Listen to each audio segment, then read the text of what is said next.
ರಂದು ಬೆಳಗಾವಿ ಗ್ರಾಮಾಂತರ ಪೊಲೀಸ್ ಠಾಣೆಯಲ್ಲಿ ಒಂದು ಕೊಲೆ ಪ್ರಕರಣ ದಾಖಲು ಮಾಡಲಾಗಿದೆ.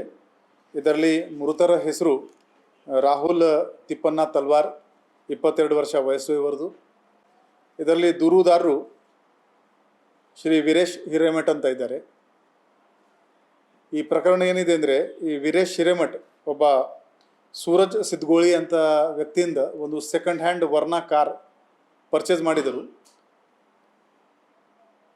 ಆದರೆ ಅವರಿಗೆ ಆ ಕಾರ್ ಇಷ್ಟ ಆಗಿರಲಿಲ್ಲ.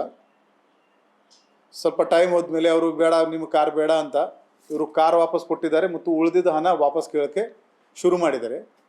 ಆ ಉಳಿದಿದ್ದ ಹಣ ಕೇಳುವ ವಿಚಾರದಲ್ಲಿ ಸೂರಜ್ ಮತ್ತು ವೀರೇಶ್ನಲ್ಲಿ ಒಂದೆರಡು ಸಲ ಮಾತುಕತೆ ಕೂಡ ಆಗಿದೆ.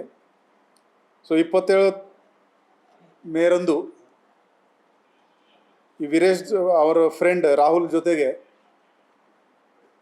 ರಾಮೇಶ್ವರ ನಗರ್ನಲ್ಲಿ ಏನು ಕಾಜು ಬಾಗ್ ಇದೆ, ಅಲ್ಲಿ ಇವರು ಮತ್ತು ಈ ಸೂರಜ್ ಸಿದ್ಗೋಳಿ ಮತ್ತು ಅವನ ಫ್ರೆಂಡ್ಸ್ ಅಲ್ಲಿ ಹೋಗಿದ್ದಾರೆ. ಈ ವಿಚಾರದಲ್ಲಿ ಮಾತುಕತೆ ಆಗಿದೆ, ಜಗಳ ಆಗಿದೆ ಮತ್ತು FIR ಪ್ರಕಾರ 9 ಮಂದಿದು ಹೆಸರು ಅವರು ಕೊಟ್ಟಿದ್ದಾರೆ ಮತ್ತು ಇನ್ನೂ 4-5 ಜನ ಅವರ ಜೊತೆಗೆ ಇದ್ದರು ಅಂತ ಈ ವೀರೇಶ್ ಹಿರೇಮಠ್ ದೂರು ನೀಡಿದ್ದಾರೆ.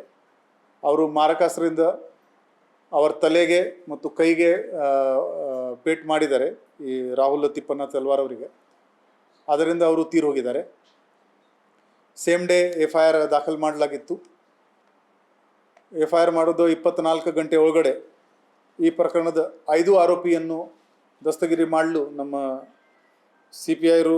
PI ರೂರಲ್ ಪೊಲೀಸ್ ಸ್ಟೇಷನ್ ಮತ್ತು ಅವರ ತಂಡ ಯಶಸ್ವಿಯಾಗಿದ್ದಾರೆ. ಈ ಪ್ರಕರಣದಲ್ಲಿ ಸೂರಜ್ ರಾಮು ಸಿದ್ಗೋಳಿ, ಯೋಗೇಶ್ ಬಾಬು ದೊಡ್ಡಮನಿ, ಮಂಜುನಾಥ್ ಸುರೇಶ್ ಮಳ್ಕೂರ್ ಮತ್ತು ದೇವಪ್ಪ ತಳವಾರ್ ಈ 4 ಆರೋಪಿ ಅಡಲ್ಟ್ಸ್ ಇದ್ದಾರೆ. ಇನ್ನೊಬ್ಬ ಕಾನೂನು ಸಂಘರ್ಷಕ್ಕೆ ಒಳಗಾದ ಒಬ್ಬ ಬಾಲಕಿದ್ದಾನೆ. ಈ 5 ಮಂದಿಗೆ ಸೆಕ್ಯೂರ್ ಮಾಡಿಕೊಂಡು ಕಾನೂನಿ ರೀತ್ಯ ಅವರ ಮೇಲೆ ಕ್ರಮ ಜರುಗಿಸಲಾಗ್ತಾ ಇದೆ.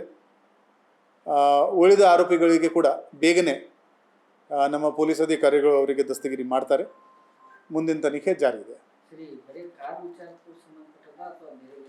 ಇವರದು ಒಂದು ಹಳೆ ವೈಷಮ್ಯ ಕೂಡ ಇತ್ತು ಅಂತ ಅಲ್ಲಿ ವೀರೇಶ್ ದೂರಿನಲ್ಲಿ ಹೇಳಿದ್ದಾರೆ. 24ನಲ್ಲಿ ಏನು ಮತ್ತೆ ಒಂದು ಜಗಳ ಆಗಿತ್ತು. ಸೊ ಈ 2 ಕಾರಣ ಸೇರಿ ಈ ಕೊಲೆಯಲ್ಲಿ ಆಗಿದೆ.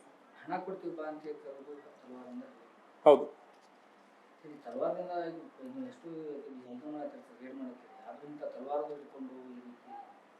ಹೌದು, ಇಲ್ಲಿ ನಾವು ಆ್ಯಂಟಿ ಸ್ಟ್ಯಾಬಿಂಗ್ ಸ್ಕ್ವಾಡಿಂದ ಇದು ನಮ್ಮದು ಚೆಕಿಂಗ್ ಭಾಳ ರುಟೀನ್ ಆಗಿ ನಡ್ತಾ ಇದೆ. ಆದರೆ ಕೂಡ ಇದು ಆ ಕಲ್ಚರ್ ನಿಲ್ಲಬೇಕು. ಬರೋ ದಿನಗಳಲ್ಲಿ ನಾವು ಇನ್ನೂ ಹೆಚ್ಚಿನ ಪ್ರಮಾಣದಲ್ಲಿ ಯಾರು ಈ ಥರ ಚಾಕು ತಲವಾರು ತಗೊಂಡು ತಿರುಗಾಡ್ತಾರೆ ಅವ್ರ ಮೇಲೆ ಖಂಡಿತವಾಗಿ ಕ್ರಮ ತಗೋತೀವಿ. ಅದು ನಾವು ಚೆಕ್ ಮಾಡ್ತೀವಿ. ಈಗ ಅದು ವ್ಯವಸ್ಥೆ ಅಂದರೆ ಮಾತುಕತೆ ನಡ್ತಾ ಇತ್ತು ಅವ್ರದ್ದು. 20,000 ಈಗ ಕೊಡಿ, 30,000 ಕೊಡಿ ಅಂತ. ಬಟ್ ಫೈನಲಿ ಏನು ಸಡನ್ ಆಗಿ ಟ್ರಿಗರ್ ಆಯಿತು, ಕಲ್ಮಿನೇಷನ್ ಅದು ಕೋಲಿನಲ್ಲಿ ಆಗಿದೆ. ಅದು ನಾವು ಚೆಕ್ ಮಾಡ್ತೀವಿ.